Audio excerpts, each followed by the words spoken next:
له ونشهد أن سيدنا ومولانا محمدا عبده ورسوله الذي أرسله بالحق بشيرا ونذيرا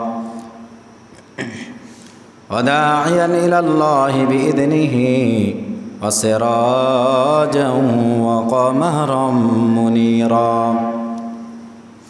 فقد قال الله تعالى في كلامه المجيد وفي فرقانه الحميد أعوذ بالله من الشيطان الرجيم بسم الله الرحمن الرحيم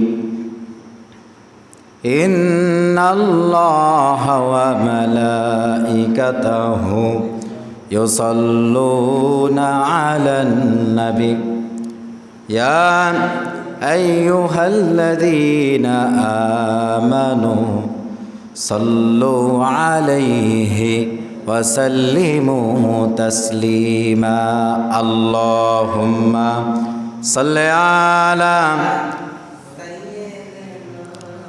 مولانا محمد وعلى آل سيدنا مولانا محمد بلغ العلا بكماله كشف الدجى بجماله حسنت جميع خصاله صلوا عليه وآله الحمد لله মহান আল্লাহ রব্বুল আলামিনের দরবারে তার নিয়ামতের শুকর আদায় করি যে আল্লাহ রব্বুল আলামিন আমাদেরকে দুনিয়ার সমস্ত ব্যস্ততা থেকে বিরত রেখে আল্লাহ রব্বুল আলামিন তার সান্নিধ্য লাভের জন্য আল্লাহ পাক তার ঘরে আসার বসার আলোচনা শুনবার তৌফিক দান করেছেন।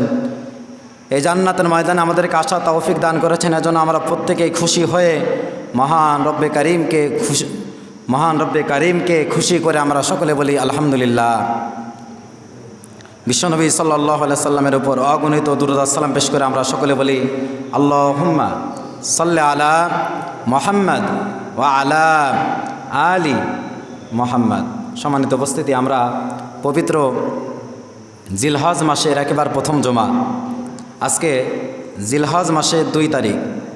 এই জিলহজ মাসের করণীয় এবং বর্জনীয় নিয়ে আমরা গত জুমায় সংক্ষিপ্ত আকারে আলোচনা করার চেষ্টা করেছি। আমরা আজকে কুরবানি সম্পর্কে সংক্ষিপ্ত আকারে আলোচনা করার চেষ্টা করব। ওমা তাওফিকি ইল্লা বিল্লাহ। সম্মানিত উপস্থিতি, আমরা ভূমিকায় কথা না বাড়িয়ে সরাসরি আমরা কোরআনের ভিতর আলোচনায় ঢুকে যাব। আমরা আজকে কোরআনুল কারীমের 37 নম্বর সূরা সফফাতের 100 নম্বর আয়াত থেকে 104, 5, 6 নম্বর আয়াত পর্যন্ত আমরা আলোচনা করার চেষ্টা করব। ওমা তাওফিকি ইল্লা বিল্লাহ। সম্মানিত উপস্থিতি, সূরা সফফাতের 100 নম্বর আয়াত থেকে আমরা শুরু করব ইনশাআল্লাহ। তো সূরা সফফাতের 100 নম্বর আয়াতের ভিতর আল্লাহ রাব্বুল আলামিন হযরত ইব্রাহিম আলাইহিস সালাম আল্লাহর কাছে দোয়া করলেন। ইব্রাহিম আলাইহিস সালামের বিবাহ করার পরে কি দোয়া করলেন? রব্বি হাবলি মিনাস সালিহিন। হে আল্লাহ, তুমি আমার একটা সন্তান দান করো। হে আল্লাহ, তুমি আমার একটা নেককার সন্তান দান করো। আল্লাহ রাব্বুল আলামিনের কাছে দোয়া করতে করতে হযরত ইব্রাহিমের বয়স হয়ে গেল 80 বছর। 80 বছর হওয়ার পর আল্লাহ পাক হযরত ইব্রাহিম আলাইহিস সালামকে সুসংবাদ জানাই দিলেন। কি সুসংবাদ? আল্লাহ রাব্বুল আলামিন বলেন, ফাবাশশারনাহু বিগুলামিন হালিম। আল্লাহ রাব্বুল আলামিন বললেন, আমি আল্লাহ পাক হযরত ইব্রাহিমকে উত্তর দিয়ে দিলাম, হে ইব্রাহিম, আমি তোমাকে একটা ধৈর্যশীল পুরুষের সুসংবাদ দিয়ে দিলাম। সম্মানিত উপস্থিতি, আমার একান্ত আপনজনের আমার একটু চিন্তা করে দেখুন, একজন মানুষ 80 বছর বিবাহ থেকে শুরু করে 80 বছর পর্যন্ত দোয়া করতেছেন, রব্বি হাবলি মিনাস সালিহিন, হে আল্লাহ, আমার একটা নেককার সন্তান দান করো। বিবাহের পর থেকে 80 বছর পর্যন্ত দোয়া করার পর আল্লাহ পাক তার চাহিদা পূরণ করে আল্লাহ পাক বললেন, ফাবাশশারনাহু বিগুলামিন হালিম। কত বছর বয়সে? 80 বছর বয়সে। 80 বছর পর্যন্ত একটানা আল্লাহর কাছে তাওয়াক্কাল করলেন যে আল্লাহ তুমি আমার সন্তান দান করো। দোয়া করতেছেন কত বছর? 80 বছর। সম্মানিত উপস্থিতি আমার, আমরাও হজরত ইব্রাহিম আলাইহিস সালাম আল্লাহর উপর যে ভরসা, আল্লাহর উপর যে তাওয়াক্কাল ছিল, হজরত ইব্রাহিমের সন্তান হিসাবে আমাদের দায়িত্ব হজরত ইব্রাহিম আলাইহিস সালামের মতো আল্লাহর উপর তাওয়াক্কাল এবং ভরসা করা। আমরা সকলে করব, সকলে বলে ইনশাআল্লাহ। আল্লাহ রাব্বুল আলামিন হজরত ইব্রাহিম আলাইহিস সালামকে তার বয়স যখন 86 বছর, 86 বছর বয়স আল্লাহ পাক হজরত ইব্রাহিমকে সন্তান দান করে দিলেন। এখন যারা বুদ্ধিমান তারা বলেন তো দেখি, 86 বছর বয়সে যদি কারো সন্তান হয়, সন্তানের প্রতি আবেগ, সন্তানের প্রতি ভালোবাসা, সন্তানের প্রতি মায়া কম না বেশি হওয়ার কথা? যারা বলেন অনেক বেশি। 80 বছর মানে কি? একেবারে বৃদ্ধ মানুষ, বিবাহের পর থেকে সন্তান হয় নাই, একটা সন্তানও নাই। 80 বছর 86 বছর বয়সে যদি সন্তান হয়, তাইলে সে সন্তানের প্রতি এত ভালোবাসা, এত আবেগ, এত স্নেহ থাকে যা আমরা বলে শেষ করতে পারবো না। হজরত ইব্রাহিম আলাইহিস সালাম তার সন্তানকে প্রচুর ভালোবেসে ফেললেন। আল্লাহ রাব্বুল আলামিন হজরত ইব্রাহিমকে বললেন, ইব্রাহিম রে, আল্লাহ পাক দেখতে চাচ্ছেন ইব্রাহিম তার সন্তানের প্রতি ভালোবাসা বেশি নাকি আল্লাহর প্রতি ভালোবাসা বেশি। কি দেখতে চান? যে আমার ইব্রাহিম সে কি আমাকে বেশি ভালোবাসে, না তার সন্তান ইসমাঈলকে বেশি ভালোবাসে? ইব্রাহিম আলাইহিস সালামের সন্তানের নাম কি? সকলে বলেন হজরত ইসমাঈল আলাইহিস সালাম। ইব্রাহিম আলাইহিস সালামের সন্তান ছিল দুইটা। কয়টা? একজনের নাম হলো ইসমাঈল। আম্মাজান হাজরা আলাইহিস সালামের গর্ভে হজরত ইসমাঈল জন্মগ্রহণ করেন, আর এই ইসমাঈলের গর্ভের সন্তান হলো আমরা। সুবহানাল্লাহ বলবেন না? ইসমাঈল আলাইহিস সালামের বংশে আল্লাহ পাক মাত্র একজন নবী দান করেছেন। কয়জন নবী? তার নাম কি বলেন তো দেখি? হজরতে মুহাম্মদুর রাসূলুল্লাহ সাল্লাল্লাহু আলাইহি সাল্লাম। আমাদের নবী আল্লাহ পাক হজরত ইসমাঈল আলাইহিস সালামের বংশে দান করেছেন। আর হজরতে ইসহাক আলাইহিস সালাম ইব্রাহিম আলাইহিস সালামের ছোট সন্তান ইসহাক বিবি সাহারার গর্ভে জন্মগ্রহণ করেন। ইসহাক আলাইহিস সালামের বংশে অসংখ্য নবী আলাইহিস সালাম আল্লাহ পাক প্রেরণ করেছেন। ইসহাক আলাইহিস সালামের বংশে যত সন্তান জন্মগ্রহণ করেছেন, তারা মাঝে মাঝে বলতেন হয়তোবা ইসমাঈল আলাইহিস সালামের বংশে আর কোনো নবী আল্লাহ পাক পাঠাবেন না, এটা তারা মনে করতেন। তো সম্মানিত উপস্থিতি, আমরা ইব্রাহিম এবং ইসমাঈল আলাইহিস সালামের জীবনী থেকে সংক্ষিপ্ত আকারে আলোচনা রাখার চেষ্টা করব ইনশাআল্লাহ। তো হজরত ইসমাঈল আলাইহিস সালামের প্রতি ভালোবাসা বেশি নাকি আল্লাহর প্রতি ভালোবাসা বেশি? আল্লাহ পাক পরীক্ষা করার জন্য হজরত ইব্রাহিমকে বললেন, ইব্রাহিম তুমি তোমার সন্তান এবং তোমার স্ত্রী হাজরা তাদেরকে তুমি বনবাসে দিয়ে আসো। আল্লাহর অর্ডার পাওয়ার সঙ্গে সঙ্গে হজরত ইব্রাহিম আলাইহিস সালাম তার স্ত্রী হাজরা এবং হজরত ইসমাঈল আলাইহিস সালামকে একেবারে মক্কার মরুর প্রান্তে, ধুধু মরু, আশেপাশে কোনো মানুষ বসবাস করে না, মানুষ যায়ও না, এমন একটা জায়গা হজরত ইব্রাহিম আলাইহিস সালাম তার স্ত্রী হাজরা এবং ইসমাঈলকে নিয়ে চলে গেলেন। হজরত ইব্রাহিম আলাইহিস সালাম, সম্মানিত উপস্থিতি, হজরত ইব্রাহিম আলাইহিস সালাম আম্মাজান হাজরা আর ইসমাঈলকে এমন জায়গা নিয়ে গেলেন যেখানে আল্লাহ পাক রব্বুল আলামিন হজরত ইসমাঈল, ইব্রাহিম, আম্মাজান হাজরা তাদের পায়ের ছোঁয়ায় আল্লাহ পাক তার ঘর ওইখানে নির্মাণ করেছেন। আমরা বলি সুবহানাল্লাহ। সেই ঘরের নাম হলো খানায়ে কাবা। তার নাম কি? কাবা চত্বরে হজরত ইসমাঈল এবং হজরতে হাজরাকে হজরত ইব্রাহিম আলাইহিস সালাম নিয়ে গেলেন। আশেপাশে কোনো মানুষ নাই, একেবারে মরুভূমি, ধুধু মরু। ওইখানে যাওয়ার পর তাদেরকে রেখে যখন হজরত ইব্রাহিম আলাইহিস সালাম চলে আসতেছেন, সামান্য একটু পানি, সামান্য একটা খেজুর তাদেরকে দিয়ে হজরত ইব্রাহিম আলাইহিস সালাম চলে আসছেন। এমন সময় আম্মাজান হাজরা হজরত ইব্রাহিমকে জিজ্ঞেস করলেন, স্বামী আমি কি আপনার সঙ্গে কোনো ত্রুটি করেছি? আমি কি আপনার সাথে কোনো অন্যায় করেছি? হজরত ইব্রাহিম আলাইহিস সালাম তার স্ত্রীকে যে কথা বলবে, হজরত ইব্রাহিম আলাইহিস সালাম সন্তানের প্রতি যে ভালোবাসা, যে আবেগ, হজরত ইব্রাহিম আলাইহিস সালাম কথা বলতেই পারতেছেন না। হজরত ইব্রাহিম আলাইহিস সালাম তার মুখ দিয়ে কথা বের করতেই পারতেছেন না। এক পর্যায়ে হজরত ইব্রাহিম আলাইহিস সালামকে আম্মাজান হাজরা বললেন, স্বামী, এটা কি আপনি আপনার ইচ্ছায় আমাদেরকে এই ধুধু মরুর প্রান্তে রেখে যাচ্ছেন, নাকি আল্লাহর ইচ্ছায় রাখতেছেন? হজরত ইব্রাহিম আলাইহিস সালাম এবার আম্মাজান হাজরাকে বললেন, হাজরা রে, আমি আমার ইচ্ছা এখানে তোমাদেরকে রাখতেছি না। আল্লাহ রাব্বুল আলামিন আমাকে পরীক্ষা করার জন্য আমাকে হুকুম করেছে আমি যেন তোমাদেরকে এই মক্কার মরু ধুধু প্রান্তে রেখে যাই। আম্মাজান হাজরা কি বললেন, আশেপাশে কোনো মানুষ নাই, তাহলে স্ত্রীর কি বলার কথা যে আমরা এখানে থাকবো না, আপনি আমাদেরকে এখানে রাখবেন কেন, আপনি যেখানে যাবেন আমাদেরকে নিয়ে চলেন, এটা তো বলার কথা। কিন্তু আম্মাজান হাজরা কি বললেন, হাসবুনাল্লাহু নি'মাল ওয়াকিল নি'মাল মাওলা ওয়া নি'মান নাসির। আম্মাজান হাজরা বললেন, হাসবুনাল্লাহ, আমার জন্য আমার আল্লাহই যথেষ্ট। সুবহানাল্লাহ বলবেন না? হাজরা বললেন, আমার জন্য আমার আল্লাহই যথেষ্ট। সুবহানাল্লাহ বিহামদি।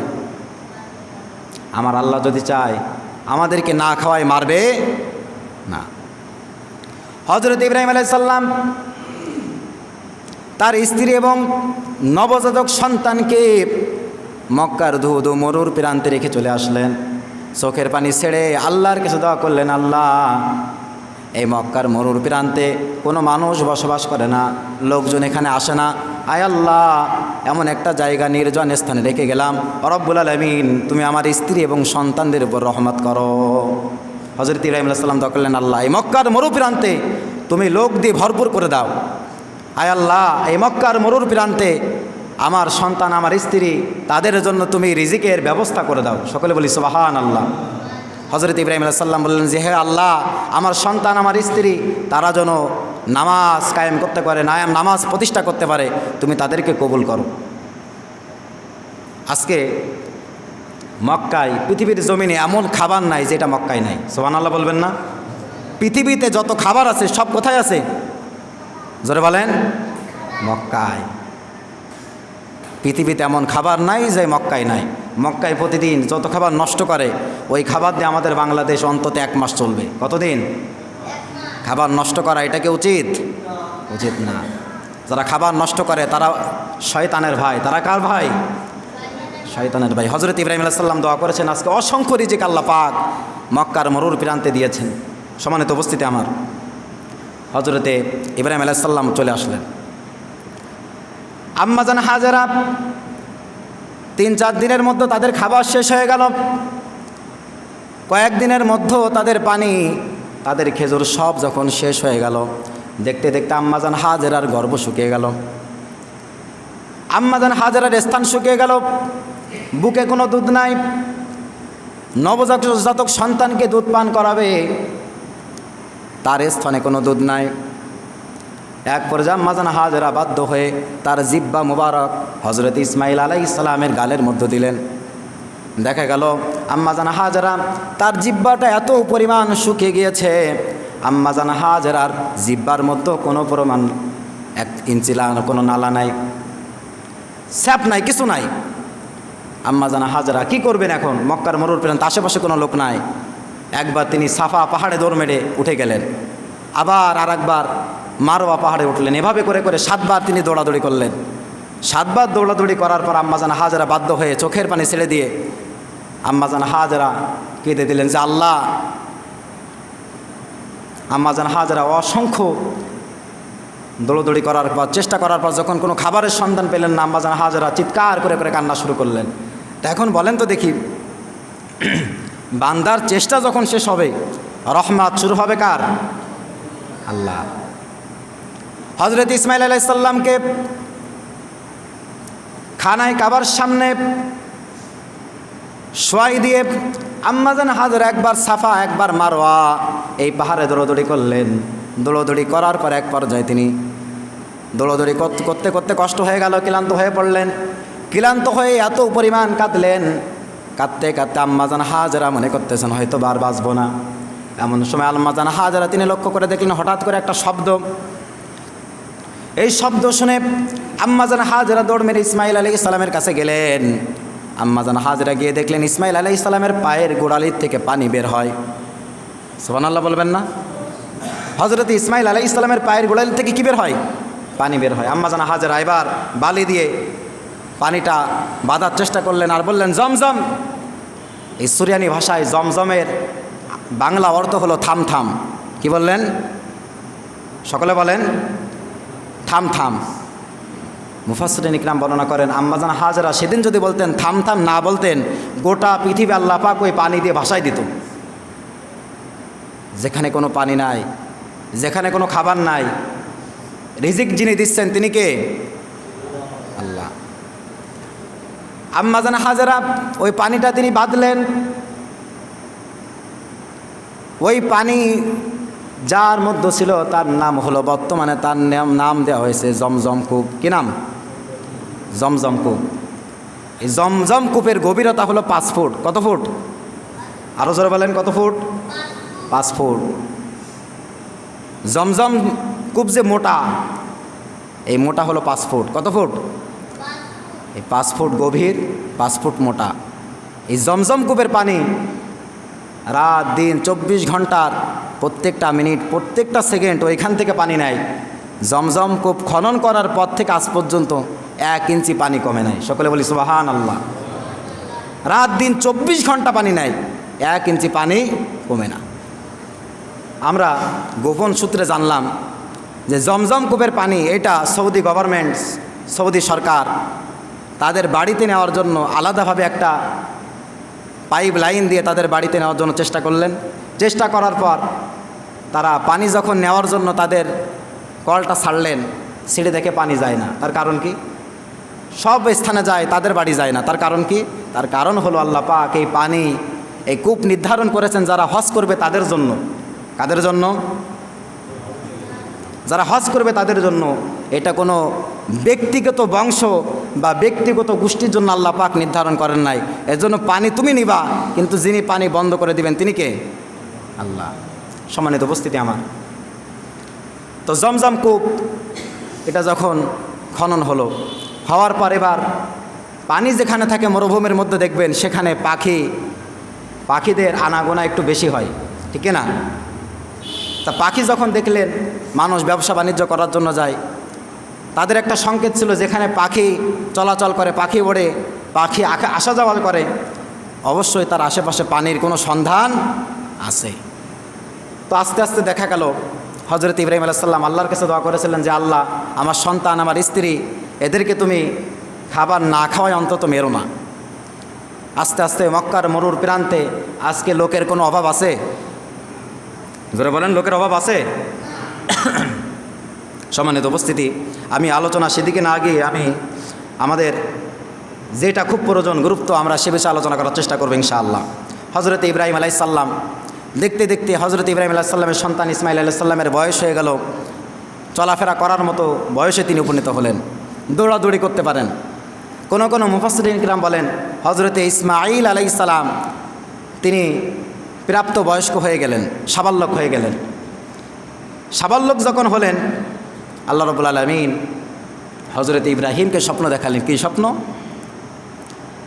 আল্লাহ রাব্বুল আলামিন বলেন ফালাম্মা বালাগা মা'হুস সা'য়া ক্বালা ইয়া বুনাইয়া ইন্নী আরা ফিল মানাম আন্নী আযবাহুকা ফানযুর মাযা তারা ক্বালা ইয়া আবাতি ফা'আল মা তু'মার।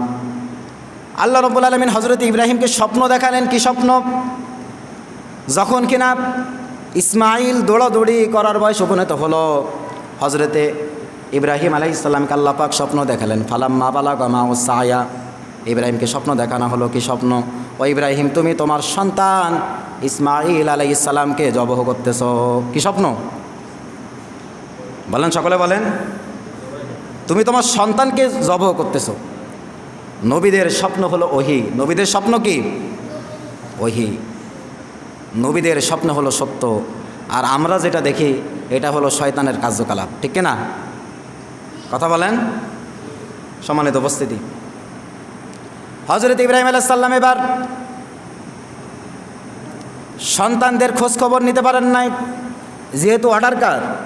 আল্লাহ। হজরত ইব্রাহিম আলাইহিস সালাম তার সন্তানদেরকে ওই মক্কার মরুর প্রান্তে রেখে চলে গেলেন। এবার সন্তান যখন চলাফেরা করার বয়সে উপনীত হলো, সাবাল্যক হলো, হজরত ইব্রাহিম আলাইহিস সালামকে আল্লাহ পাক স্বপ্ন দেখালেন। হজরত ইব্রাহিম এবার চলে গেলেন সন্তানের কাছে, গিয়ে কি বললেন, ফালাম্মা বালাগা, হে আমার সন্তান, আমি স্বপ্ন দেখেছি। মা হুসায়া ক্বালা ইয়া বুনাইয়া ইন্নী আরা ফিল মানাম আন্নী আযবাহুকা ফানজুর মাযা তারা। হে আমার সন্তান, আমি স্বপ্ন দেখেছি আমি তোমাকে জবাহ করতেছি। কি করতেছি? আরো জোরে বলেন। এখন বলেন তো দেখি, আমরা যদি আমাদের সন্তানকে বলি যে বাবা আমি স্বপ্ন দেখেছি আমি তোমাকে জবাহ করতেছি, তাইলে আমাদের সন্তান তো বলতো যে আব্বা আমারে জবাহ করার দরকার নাই, আমার ছোটো ভাইকে জবাই করেন। ঠিক না? আমাদের সন্তানেরা তো এমনই বলতো। আমাদের সন্তানদেরকে আমি যদি বলতাম যে বাবা আমি স্বপ্ন দেখেছি তোমাকে জবাহ করব, সন্তানেরা বলতো যে আব্বা আমারও দরকার নাই, বড় ভাইকে করেন। এমনটাই আমরা বলতাম। তো হজরত ইসমাইল আলাইহিস সালাম কি বললেন? ফাংজুর মাজা তারা। তিনি কি বললেন? তিনি বললেন ক্বালা ইয়া আবাতি ফাল মা তুমার সাতাজিদুনি ইনশাআল্লাহু মিনাস সাবিরিন। সকলে বলি সুবহানাল্লাহ। হজরত ইব্রাহিম আলাইহিস সালামের সন্তান হজরত ইসমাইল জবাব দিলেন, ক্বালা ইয়া আবাতি ফাল, হে আমার আব্বা, হে আমার শ্রদ্ধেয় পিতা, হে আমার আব্বা, আবাতিফ আল মা তুমার, আপনি যা আল্লাহর পক্ষ থেকে আদিষ্টিত হয়েছেন, মা তুমার, আপনি আল্লাহর আদেশ পালন করেন। সুবহানাল্লাহ বলবেন না? যে হে আমার আব্বা, হে আমার পিতা, আল্লাহ আপনাকে যে আদেশ করেছে আল্লাহর আদেশ আপনি পালন করেন। সুবহানাল্লাহ বিহামদি। সাতাজিদুন ইনশাআল্লাহু মিনাস সাবিরিন, আপনি আমাকে পাবেন ধৈর্যশীলদের অন্তর্ভুক্ত। সুবহানাল্লাহ বিহামদি। আল্লাহ পাক যদি চায় আপনি আমাকে পাবেন ধৈর্যশীলদের অন্তর্ভুক্ত। আল্লাহু আকবার, সুবহানাল্লাহ বিহামদি। হজরত ইসমাইল আলাইহিস সালাম এই জবাব যখন তার আব্বাকে দিলেন, এই উত্তর যখন দিলেন, হজরত ইব্রাহিম বড্ড খুশি যে আমার অনুগত সন্তান। এবার এই উত্তর দেওয়ার পর হজরত ইসমাইল আলাইহিস সালাম তার আব্বার কাছে আবদার করলেন তিনটা। কয়টা? সকলে বলেন কয়টা? তিনটা। এক নাম্বার আবদার, হজরত ইসমাইল বললেন যে আব্বা আপনি আমাকে জবাহ করবেন, এতে আমার কোনো আপত্তি নাই, আপনি আমাকে জবাহ করেন, কিন্তু আমার এক নাম্বার দাবি, এক নাম্বার আবদার হলো আপনি যখন আমাকে জবাহ করবেন, জবাহ করার সময় আমার হাত আমার পা এগুলো আপনি বেঁধে নেবেন। কি করবেন? আমার হাত আমার পা বেঁধে নেবেন। কেন? আপনি যখন আমাকে জবাহ করবেন, জবাহ করার সময় আমি তো আমার নিজেকে হয়তোবা নিয়ন্ত্রণ করতে পারবো না। আমার হাত আমার পা, আপনি হলেন আল্লাহর একজন জালিলুল কদর পয়গম্বর, আপনার গায়ে আমার পা লাগবে, হাত লাগবে, আপনি আল্লাহর নবী, আপনার শরীরে লাগবে, আমি আপনার সন্তান এটা মেনে নিতে পারবো না। সুবহানাল্লাহ বলবেন না? কি অনুগত সন্তান! হজরত ইসমাইল আলাইহিস সালাম এবার দ্বিতীয় নাম্বার আবদার করলেন যে আব্বা আপনি আমাকে জবাহ করেন, এতে আমার কোনো ক্ষতি নাই, এতে আমার কোনো আপত্তি নাই। দ্বিতীয় নাম্বার আবদার হলো আপনি যখন আমাকে জবাহ করবেন আমার চোখটা বেঁধে নেবেন। কি করবেন? আমার চোখ বাঁধবেন এবং সাথে আপনার চোখটাও বেঁধে নেবেন। কিন্তু আপনি তো আমার আব্বা, আল্লাহ পাক আপনাকে বৃদ্ধ বয়সে আমাকে দান করেছে, আপনি যদি আমার মুখের দিকে, আমাকে জবাহ করার সময় আমার মুখের দিকে তাকান, আপনি জবাহ করতে পারবেন না, আপনি আমাকে জবাই করতে পারবেন না। এজন্য আপনি কি করবেন? আপনার চোখটা বেঁধে নেবেন। হজরত ইসমাইল আলাইহিস সালাম এবার তিন নাম্বার আবদার করলেন যে আব্বা আপনি যখন আমাকে জবাহ করবেন, জবাহ করার পর আমার শরীরের ভিতর যে পোশাক পরিধান করা, আমার পোশাকটা আমার জনম দুঃখিনী মাকে পৌঁছায় দেবেন, আমার মাকে পৌঁছায় দেবেন। তার কারণ আপনি যখন আমাকে, আমার মাকে রেখে মক্কার মরুর প্রান্তে রেখে চলে গেলেন, আমার মা অনেক কষ্ট করে, আমার মা অনেক কষ্ট করে আমাকে লালন পালন করে এই পর্যন্ত বড় বানাইছে। অন্তত আমার জামা যখন আমার মার কাছে যাবে, আমার মা আমার জামা দেখে অন্তত মনে করবে যে এটাই আমার সন্তান। সুবহানাল্লাহ বিহামদি। একান্ত আপনজনেরা আমার, এই কথাবার্তার পর ইবলিস শয়তান তিনি তো আর বসে নাই। ইবলিস শয়তান ধোঁকা দেওয়ার জন্য একবারে চলে গেছে ইসমাইল আলাইহিস সালামের কাছে। ইসমাইল, তোমার আব্বা, তুমি যখন জন্মগ্রহণ করলে তুমি যখন জন্মগ্রহণ করলে, জন্মগ্রহণ করার সাথে সাথে তোমার আব্বা মক্কার মরুর প্রান্তে তোমাদেরকে রেখে আসলো। ও ইসমাইল, তোমার আব্বা যা বলে তোমার আব্বার কথাই তুমি, তোমার আব্বার পক্ষে যেও না, তোমার আব্বা তো তোমাকে হত্যা করে ফেলবে। যেভাবে ইসমাইল আলাইহিস সালামকে বোঝানো দরকার শয়তান বোঝালেন। হযরত ইসমাইল আলাইহিস সালাম শয়তানকে তাড়ানোর জন্য তিনি পাথর নিক্ষেপ করলেন। কি করলেন? শয়তানের দিকে পাথর মারলেন। আজকে সুবহানাল্লাহ বলবেন না? আজকে হাজিরা হজ করতে যায়, হজ করতে যাওয়ার পরে হযরত ইসমাইল আলাইহিস সালাম শয়তানের দিকে যেখানে পাথর মারলেন, এখানে আজকেও হাজিরা পাথর নিক্ষেপ করে, ঠিক কিনা? বৃদ্ধ মানুষ, শয়তানের প্রতি তার যে ঘৃণা, দৌড়াইতে পারে না, পথ চলতে পারে না, তারপরও শয়তানের প্রতি তার যে ঘৃণা, শয়তানের প্রতি রাগ, সমস্ত রাগ নিয়ে এত জোরে পাথর মারে। মাঝে মাঝে আমরা ভিডিও ইউটিউবে, সোশ্যাল মিডিয়ায় যখন দেখি, তখন আমাদের প্রশংসায় বুকটা ভেসে ওঠে যে একজন বৃদ্ধ মানুষ কীভাবে শয়তানের প্রতি তাদের রাগ ঝাড়তে পারে, ঠিক না? হযরত ইসমাইল আলাইহিস সালাম পাথর মারলেন। সেই পাথর মারা আল্লাহর কাছে এত ভালো লাগলো, আল্লাহ পাক হাজিদের জন্য বাধ্যতামূলক করে দিলেন। আমরা সকলে বলি সুবহানাল্লাহ। এবার শয়তান যখন ইসমাইলকে বোঝাতে পারলেন না, এবার চলে গেলেন ইসমাইল আলাইহিস সালামের মায়ের কাছে, যে বললেন, হাজেরা তোমার স্বামী, আল্লাহ পাক তাকে আদেশ করেছেন তিনি যেন তোমার সন্তান ইসমাইলকে জবাই করে। তোমার স্বামীকে দেখলাম তোমার সন্তানকে নিয়ে জবাই করার জন্য মিনার স্থানে চলে যাচ্ছে, দ্রুত গিয়ে ঠেকাও। হযরতে হাজরাকে যেভাবে বোঝানোর দরকার বোঝালেন। আম্মা জানা হাজরা চোখের পানি ছেড়ে দিলেন। চোখের পানি ছেড়ে দিয়ে আল্লাহকে বলতেছেন, আল্লাহ ও রব্বুল আলামিন, ওগো আমার রব, আমার সন্তান তাকে আমার স্বামী জবাই করতে নিয়ে যাচ্ছে, আমার সন্তান যেন পিছপা না হয় আর আমার স্বামী যেন তাকে জবাই করতে পারে এমন তৌফিক তুমি দান করো। সুবহানাল্লাহ বলবেন না? একান্ত আপনজনেরা আমার,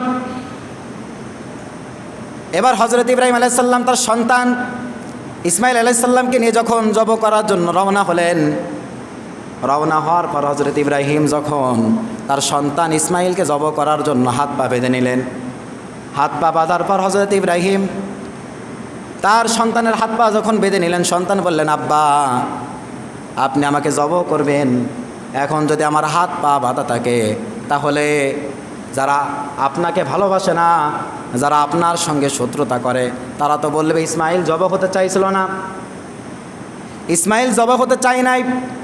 ইব্রাহিম জোর করে জবরদস্তি করে ইসমাইলকে জবাই করলো। আব্বা আপনি আমার হাত পার বাঁধনগুলো খুলে দেন, আমার যত কষ্ট হোক কোনোভাবে আমি আমার হাত পা আপনার শরীর মোবারকে যেন না লাগে সেদিকে আমি লক্ষ্য রাখার চেষ্টা করব সুবহানাল্লাহ বলবেন না? যে আব্বা আপনি আমার হাত পা খুলে দেন, যারা আপনাকে ভালোবাসে না, যারা আপনাকে পছন্দ করে না, তারা বলবে ইসমাইলকে তার আব্বা, আমি তো মরে যাব, আমি তো বেঁচে থাকবো না, আমি তো বলতে পারবো না, আপনার পক্ষে কথা আমি বলতে পারবো না, যে আব্বা আপনি আমার হাত পায়ের বাঁধন খুলে দেন, মানুষ যেন বলতে না পারে ইব্রাহিম তার সন্তানের উপর জুলুম করেছে। সুবহানাল্লাহ বিহামদি। একান্ত আপনজনেরা আমার, হযরত ইব্রাহিম আলাইহিস সালাম আল্লাহর অর্ডার, আল্লাহ পাক নির্দেশ দিয়েছেন, আল্লাহ পাক রব্বুল আলামিনকে রাজি খুশি করার জন্য সন্তানের মায়া ত্যাগ করে এবার ছুরিতে ধার দিয়ে হযরত ইব্রাহিম এবার সন্তানের গলা মুবারকের মধ্যে ছুরি লাগাই দেবে। হযরত ইব্রাহিম আলাইহিস সালামের চোখ দিয়ে দর করে পানি পড়ে। এত করুণ ঘটনা মুফাসসিরিন ইকরাম বর্ণনা করেন। হযরত ইব্রাহিম আলাইহিস সালাম যেদিন হযরত ইসমাইল আলাইহিস সালামকে জবাই করতেছিলেন, আসমানের যত ফেরেশতা আছে আল্লাহ রাব্বুল আলামিনের কাছে তারা বারবার বলতেছিল, আল্লাহ এমন করুণ দৃশ্য আমরা জীবনে কোনো দিন দেখি নাই, আয় আল্লাহ দয়া করে মেহেরবানি করে আপনি ইসমাইলকে হেফাজত করেন। আল্লাহর কাছে কান্নাকাটি করতেছিল। মুফাসসিরিন ইকরাম বর্ণনা করেন, মক্কার ওই মরুর প্রান্তে গাছগাছালি যা ছিল তারা পর্যন্ত কান্নাকাটি করতেছিল যে আল্লাহ দয়া করে ইসমাইলকে আপনি হেফাজত করেন। ইব্রাহিম আপনাকে এত ভালোবাসে, আপনার ভালোবাসার কাছে ইসমাইল এর ভালোবাসা কিছুই না। হযরত ইব্রাহিম আপনাকে এত ভালোবাসে, আপনার ভালোবাসার কাছে হযরত ইব্রাহিম দুনিয়া সব কিছু বিলাই দিতে পারে। সুবহানাল্লাহ বিহামদি। একান্ত আপনজনের আমার, হজরত ইব্রাহিম আলাইহিস সালাম তার সন্তানের গলার ভিতর ছুরি ধরলেন, আর চোখ দিয়ে দরদর করে পানি পড়ে। হজরত ইব্রাহিম, আল্লাহর অর্ডার, আল্লাহ পাক আমাকে আদেশ করেছে আমার সন্তানকে জবাই করতে হবে। হজরত ইব্রাহিম আলাইহিস সালাম শরীরের সমস্ত শক্তি দিয়ে হজরত ইব্রাহিম আলাইহিস সালাম ছুরি চালাই দিলেন। ছুরি যখন চালাই দিলেন, চালানোর সঙ্গে সঙ্গে সন্তান যখন জবাই হয়ে গেল, হজরত ইব্রাহিম আলাইহিস সালাম চোখটা তার বাধা, দেখতে পারতেছেন না যে কী হচ্ছে। ছুরি যখন চালাই দিলেন, ছুরি চলে গেল। এবার তার হাতের ভিতর রক্ত লেগে গেল। রক্ত লাগার পর হজরত ইব্রাহিম আলাইহিস সালাম তার চোখের বাঁধন খুললেন। চোখের বাঁধন যখন খুললেন, চোখের বাঁধন খোলার পর হজরত ইব্রাহিম আলাইহিস সালাম বাঁধন খুলেই দেখে তার সন্তান পাশে দাঁড়ানো, আর তিনি যা জবাই করেছে সেটা হলো একটা দুম্বা। সেটা কি? এবার সকলে বলেন সুবহানাল্লাহ। হজরত ইব্রাহিম আলাইহিস সালাম তিনি দেখলেন তার সন্তান ইসমাইল আলাইহিস সালাম পাশে দাঁড়ানো। ইসমাইল আলাইহিস সালাম পাশে দাঁড়ানো। সময় কত দেখেন দিন? 28। সম্মানিত উপস্থিতি, আলোচনা দীর্ঘায়িত করব না, এতটুকু বলবো। হজরত ইব্রাহিম আলাইহিস সালাম জবাই করলেন। জবাই করার পর তার পাশে দেখলেন দুম্বা, ওই হজরত ইসমাইল আলাইহিস সালাম। আর জবাই যেটা করলেন সেটা হলো একটা দুম্বা। হজরত ইব্রাহিম আলাইহিস সালামকে আল্লাহর পক্ষ থেকে জানানো হলো, ইব্রাহিম, তুমি যে পরীক্ষা দিয়েছো, তুমি পরীক্ষায় 100-তে 100% পাস করে গেছো, আর আমি আল্লাহ পাকে এত সন্তুষ্ট হয়েছি, তোমার সন্তানের পরিবর্তে তোমার সন্তানকে সরাই দিয়ে আমি আল্লাহ রাব্বুল আলামিন একটা দুম্বা জবাই করে দিয়েছি। সম্মানিত উপস্থিতি, হজরত ইব্রাহিম আলাইহিস সালাম তিনি যদি আল্লাহর অর্ডার, আল্লাহর আদেশ পালন করার জন্য সন্তানের পরিবর্তে তিনি যদি সন্তান জবাই করতে পারেন, আল্লাহর অর্ডার, আল্লাহর আদেশ পালন করার জন্য আমরা কি কোরবানি করতে পারবো না? জোরে করেন, আমরা পারবো না করতে? যাদের সামর্থ্য আছে, যাদের উপর জাকাত ওয়াজিব, তাদের উপর কোরবানি ওয়াজিব। যারা জাকাত দেয় তাদের অবশ্যই কোরবানি দিতেই হবে। যদি না দেন তাহলে কী হবে? না দিলে কী হবে জানেন? কোরবানির গোশত 1 ভাগ এতিম, মিসকিন, অসহায়দেরকে আপনারা দেন না? দেন। এই অসহায়দেরকে দেন। একটা সময় দেখবেন আপনার সন্তানরা বা অথবা আপনি অসহায়ের মতো মানুষের কাছে হাত পাতবেন। কি করবেন? হাত পাতবেন। তো সম্মানিত উপস্থিতি, আমরা আমাদের সম্পদ নিজেরা যতই ধরে রাখতে চাই, আল্লাহ পাক যদি রাখতে না দেয়, আমরা কোনো অবস্থায় সে সম্পদ ধরে রাখতে পারবো? জোরে বলেন, পারবো? পারবো না।